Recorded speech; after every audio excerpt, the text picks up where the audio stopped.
Yeah, I'm back again, Alpha Omega 07, the preacher, yeah man, the realist, the straight shooter, man. I don't sugarcoat, I tell the world the truth and tell you what's happening in life.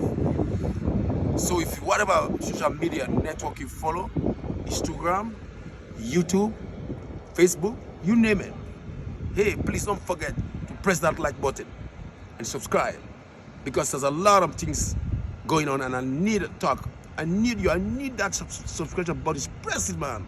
Press that like button. Subscribe, man. Follow me, my friends all over the world. The topic today at hand is about divorce and separation, breakups. Divorce, separation, and breakup.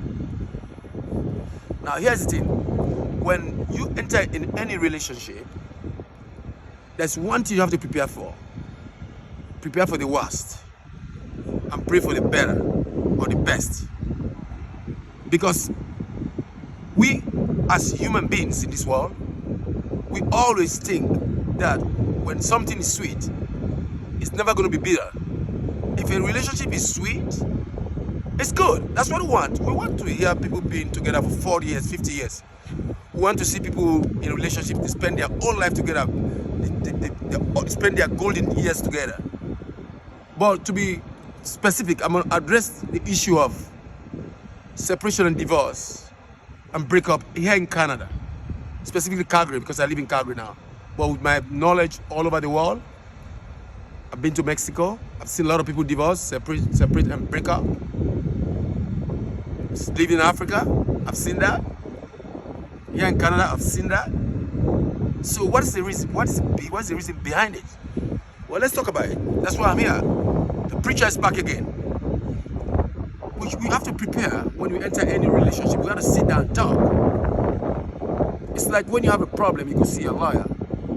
You tell your lawyer what's the problem, and they tell you what you're going to do to help you. When you enter any relationship in this world, you got to sit down, talk, communicate with your partner.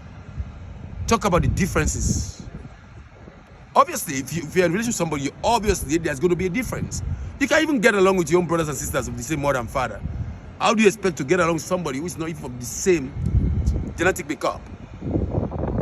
Especially when you have different race or different ethnicity, different backgrounds. So obviously there's going to be a class, cultural class or racial class. There are going to be some problems, hurdles. That's natural. You don't have to be a PhD holder in anthropology or a rocket scientist to know that. You don't have to be a PhD holder in psychology to know that. Every relationship there are going to be hurdles on the way. Talk about it, face it, and fix it. And the most important thing the advice I'll give to everybody in the world: if you love someone, don't love them for their positives. You have to love them for their negatives. If you can love someone for their negatives, the positive is always going to be there.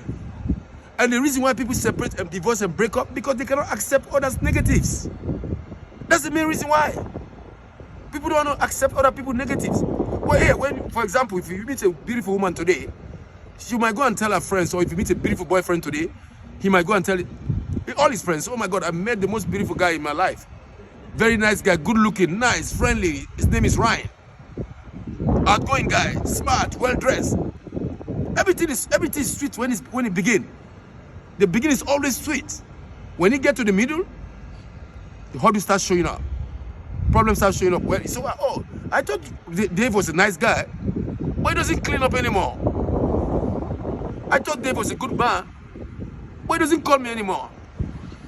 I thought Dave was the most honest guy I met. Why he doesn't do the things I expect from me when I met him initially? Well, that's because you didn't love Dave because of his negatives. You only love Dave because of his looks, or maybe the way he dressed, the way he talk. Dave has negatives just like you. Everybody have negatives in their life. And if you love someone, do not love them only because of their looks or their good things. Prepare for their bad, their worst. If you can't take their worst, then there's no relationship there. There's no love there. And that's the problem we have today in the world. That's why we have a lot of breakups. When those negatives start going up, showing up, like, oh my God, I thought Mike was the best man I met. Mike is a bad news. Well, it's not a bad news. It's because you don't love his negatives. You're not prepared for that.